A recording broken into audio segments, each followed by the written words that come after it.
What does power look like in the modern drug economy? Is it the man with the gun or the one holding a clipboard by a shipping dock? Somewhere in Australia, a crane lifts and a container sways. A phone vibrates once, a single silent signal. No names, no threats, no raised voices, just logistics. In this quiet movement lies the anatomy of control. In the world of Australia's cocaine trade, power doesn't sit on a throne or wear a crown. It hides inside spreadsheets, schedules, and rosters. It lives in the small gaps between invoices and port scans, the white space of commerce. The invisible network behind this machine is called by one name whispered across police reports and encrypted chats, the Commission. But the Commission isn't a cartel. It isn't a single family or syndicate. It's a logic, a consortium built from the minds of brokers, freight insiders, and financiers who learned that crime, when properly organized, can look like business. The Commission doesn't move drugs. It moves information. It synchronizes shipments, cleans ledgers, and balances risk against reward. It operates like a multinational corporation, just one with a moral void. This is crime Cipher. Faceless, respectful, relentless. If you prefer context over spectacle, subscribe and tap the bell, because tonight we decode how cocaine travels from port to street, why assassinations behave like price shocks, and how the national crackdown is learning to play in perfect harmony. Chapter 1. What the Commission is and isn't. Forget the Hollywood picture of a crime lord stroking a cat. There are no marble offices or cigar-filled boardrooms. The Commission isn't about faces, it's about functions. It's a boardroom without a board, a method that blends crime into commerce. The idea is simple but lethal: pooled capital to finance imports, logistics disguised as freight efficiency, outsourced enforcement to keep hands clean, and financial fronts that make dirty money look like regular income. The Commission thrives on distance. The higher you are in the structure, the cleaner your record. The street handles the chaos, the top handles the math. Its participants could be anyone: a broker who knows which shipping routes are understaffed, a freight officer who can delay a scan by 30 seconds, an accountant who can hide a lie in a balance sheet. Their strength lies not in violence, but in coordination. When one of these key players falls, when a broker disappears, a shipment vanishes, or an arrest hits the news, the street sees a body, but the market sees a signal. Prices shift. Phones go silent, couriers vanish, credit terms evaporate overnight. This invisible tremor tells the network that power has moved. And that's the real definition of authority in this world. Not a name, not a title, but the ability to move prices without speaking a word. The Commission, then, isn't one group but a rhythm. It's how money flows from an Australian nightclub to a Colombian lab, how logistics overlap without ever meeting, and how silence becomes the most valuable commodity of all. Chapter 2. Demand Shock. Why the Market Won't Sleep. Cocaine doesn't just travel across oceans, it follows demand. And in Australia, that demand has grown into something approaching religion. It's not romance, it's arithmetic. Australia's geographic isolation means cocaine costs more here than almost anywhere else, turning each gram into a high-yield investment. The higher the price, the stronger the pull. Think of demand as oxygen: invisible, constant, essential. Every text for a weekend pickup, every nightclub handshake, every discreet courier run is a breath keeping the machine alive. Syndicates don't just push supply, they study demand like economists. They read the city's pulse, weekend spikes, seasonal droughts, the eerie calm that follows a murder or a major seizure. They know when consumers panic, when dealers hoard, when the street starts whispering about shortage. In the early 2020s, this hunger reshaped Australia's cities. Sydney and Melbourne became twin engines of consumption. Imports rose, prices climbed, and logistics became more sophisticated. Cocaine was no longer smuggled in car panels or private yachts. It arrived hidden inside legitimate global trade, protected by the scale of normality. But demand doesn't justify the machine. It merely explains it. It explains why accountants take risks that could destroy their careers, why freight handlers gamble their futures for a payday that might never come, and why someone somewhere stares at a container number thinking, "This is my way out." The human side of this trade is built not on greed alone, but on the illusion of escape. Every gust of demand, every sale, every party is part of a storm that stretches far beyond the street.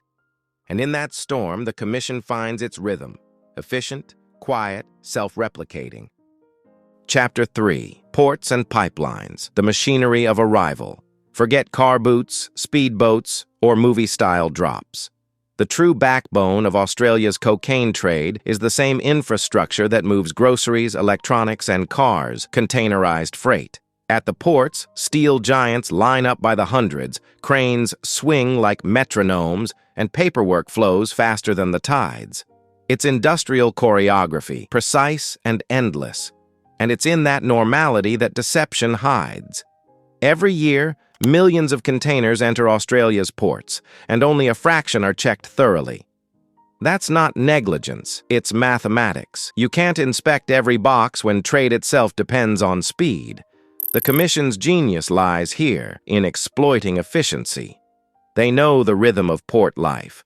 When scanners are busiest, when supervisors change shifts, when a single delay can disappear inside 1,000 legitimate reasons.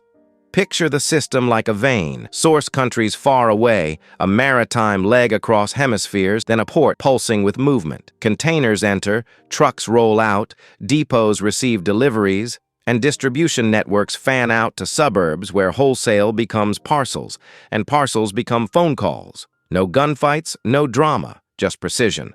What makes this system nearly invincible is its subtlety. A single compromised worker can open the right container at the right time. A thunderstorm can delay a scan. A power surge can reset a camera. A random inspection can be quietly diverted.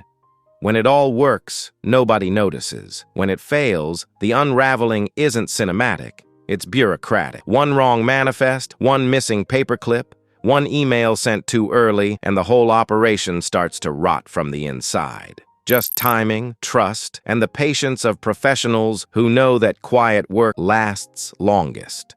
Chapter 4. The Phones That Confess. For years, encrypted messaging apps sold the illusion of invisibility, a digital cloak for the underworld. Everyone believed their conversations vanished into the ether. Then came the reckoning. One by one, the encrypted empires crumbled. First, it was Phantom Secure, then EncroChat, then ANOM, the app secretly built and operated by law enforcement itself.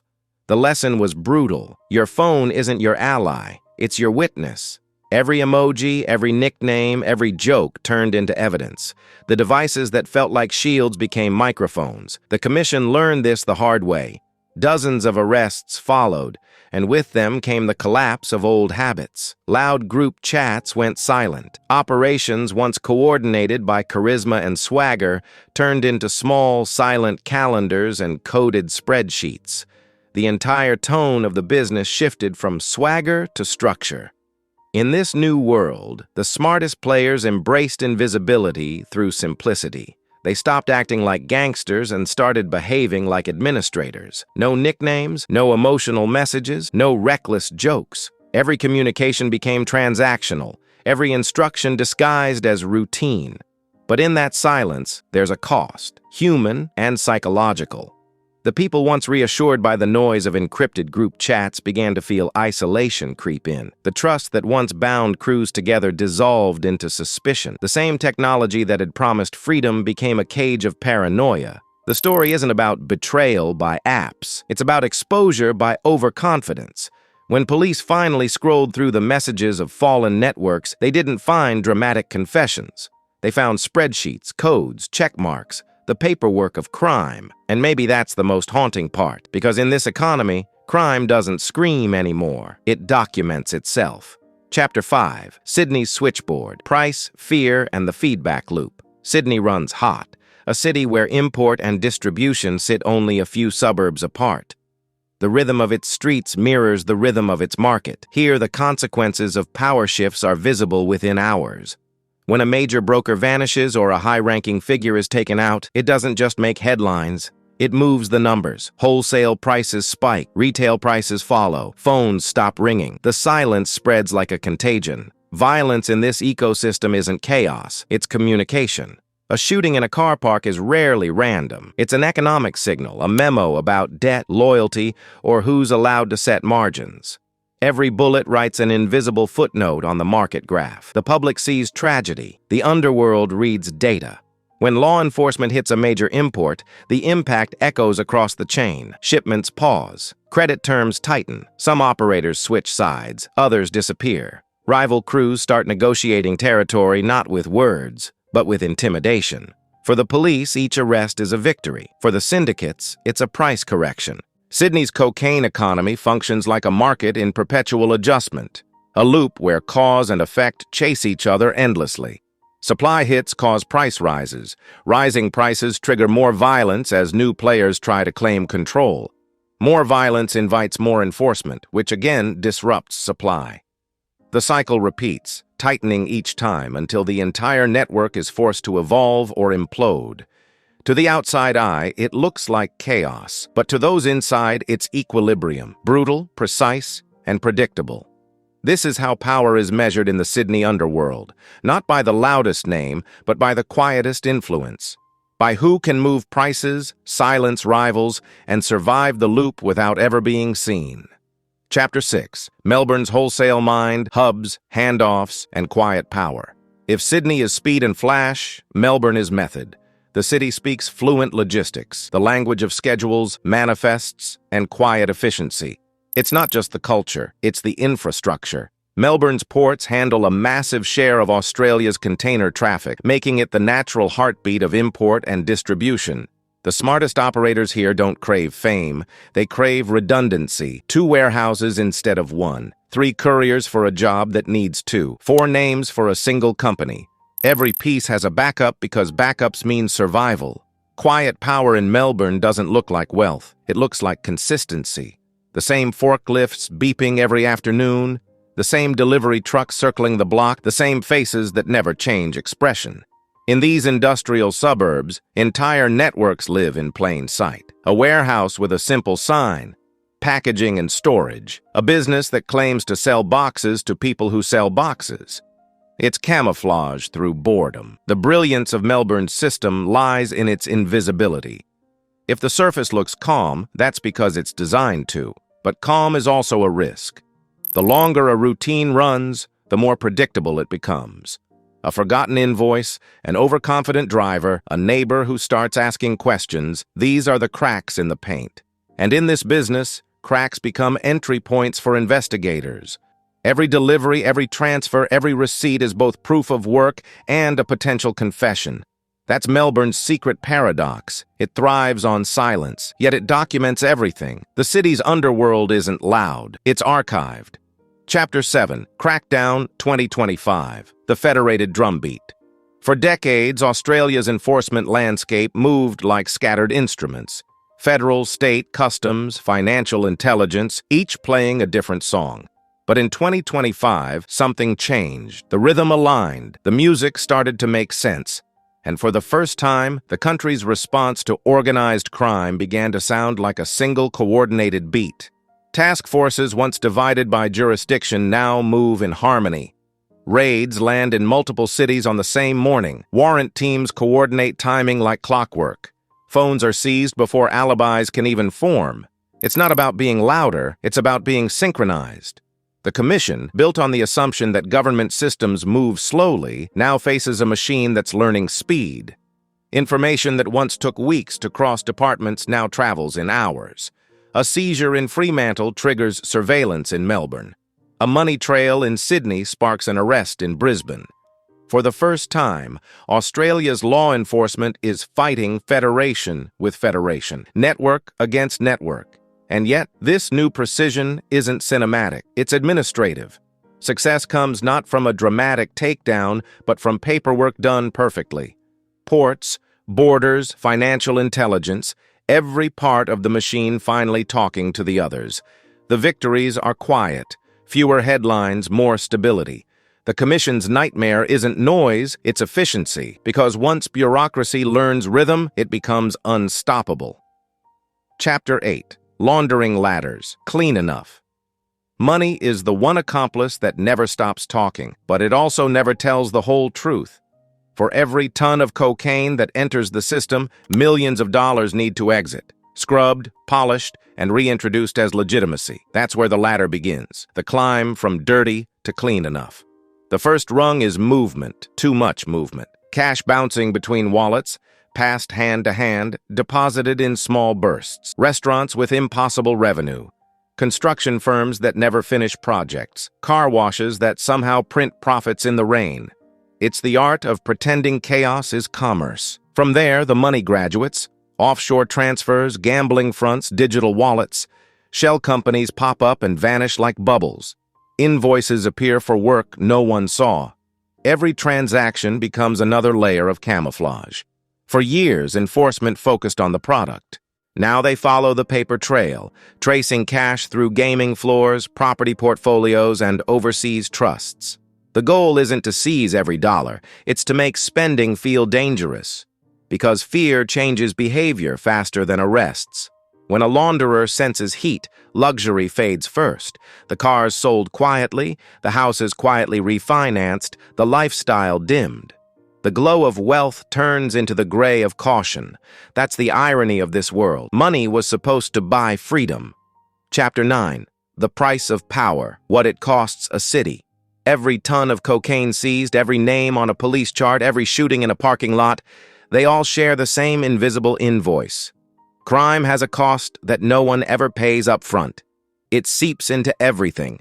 Into insurance premiums, hospital budgets, empty storefronts, and the tension in a neighbor's voice. When people imagine organized crime, they think of money, of greed. But the real bill is trust, the one currency that cities can't print again once it's gone. Behind the headlines are families who stop feeling safe, shopkeepers who install cameras not for theft, but for protection, and children who grow up believing violence is just another language adults use. The price of power is never paid in cash. It's paid in fear, in the sound of a door locking early, in a business owner refusing to talk to police, in a community that looks away instead of looking closer. Australia pays for its underworld twice, once in lost money and again in lost normalcy. Because when corruption masquerades as efficiency, when extortion wears a smile, when arson looks like business competition, society starts to forget what normal even means. And that's how cities crumble quietly, not with riots or explosions, but with fatigue, a slow erosion of faith in fairness. Melbourne and Sydney, both built on trade and opportunity, now carry that invisible debt. Every seizure, every crackdown, every news story is just an attempt to settle part of a bill that never stops growing. Trust is fragile. Once it breaks, it walks home slowly, one person at a time, hoping not to be followed. Chapter 10. Who runs it now? So who runs Australia's cocaine trade today? The uncomfortable truth is, no one, permanently. Power in this world isn't owned. It's rented. It moves, reassigns, regenerates. It belongs to whoever can keep three things in balance: logistics, protection, and silence. Logistics, the ability to move product without trace, to control timing down to the hour. Protection, not from the law, but from betrayal, debt, and disobedience. Silence, the hardest currency of all, the discipline to keep those who know the most saying the least. That's the real commission. Not a person, not a cartel, but a method, a way of thinking that outlives the people who practice it. The names change, the ports change, even the markets change. The method does not. And maybe that's the most haunting truth, because you can arrest individuals, you can seize shipments, but you can't handcuff a system. You can't charge an idea. The commission survives because it's designed to adapt. Each fall creates a vacancy, and each vacancy invites the next contender. The throne is empty, but the machinery never sleeps. You've been watching Crime Cipher, faceless, respectful, relentless, the story of the commission. Port to Street isn't just about cocaine. It's about the architecture of greed, the quiet gears that turn beneath every clean city skyline. From ports to suburbs, from ledgers to bullets, the system built to move money and powder is still moving, but so is the system built to stop it. Australia's new task forces, its evolving intelligence networks, and its unrelenting coordination show that even the invisible can be traced, one clue at a time. The Commission teaches one final lesson. No empire is perfect, no secret is permanent, and no silence lasts forever. If this decode helped the map make sense, subscribe to Crime Cipher, tap the bell, and comment Port to Street. Because here, every story hides a pattern, and every clue unlocks a darker truth.